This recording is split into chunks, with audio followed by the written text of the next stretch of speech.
ময়মনসিংহের মুক্তাগাছার দুর্লভ বৃক্ষ নাগলিঙ্গ। কাণ্ডে ফুল ফুটে, শাখা প্রশাখায় কোনো ফুল ফুটে না।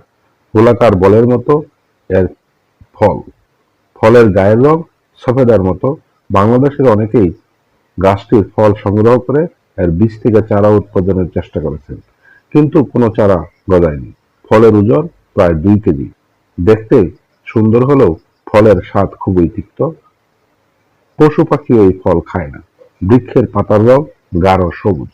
বহুদূর থেকে ফুলের সুবাস পাওয়া যায়, কিন্তু ফুলের সুবাস তীব্র নয়। এই অঞ্চলের বিয়ের করে সাজানোর সময় এই ফুলের ব্যাপক কদর রয়েছে। গাছের আকৃতি আকারে বড়।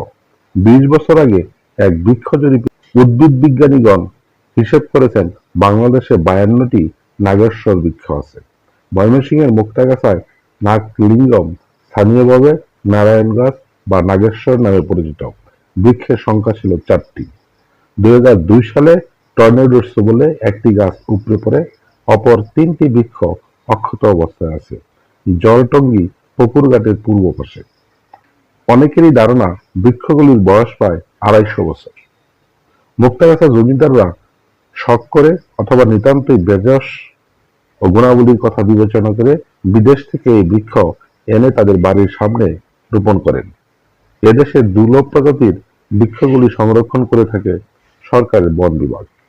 এলাকাবাসী চায় বৃক্ষগুলি সংরক্ষণ করা হোক এবং নতুন করে বৃক্ষ সৃষ্টির উদ্যোগ নেওয়া হোক। ময়মনসিংহের গৌরীপুর উপজেলা পুরাতন জমিদার বাড়িতে ময়মনসিংহ জমিদার বাড়িতে এই গাছটি স্থানীয়ভাবে ব্যাপক সমাদৃত, তবে নেই কোনো যত্ন, নেই সরকারের পক্ষ থেকে চিহ্নিত করার কোনো উদ্যোগ।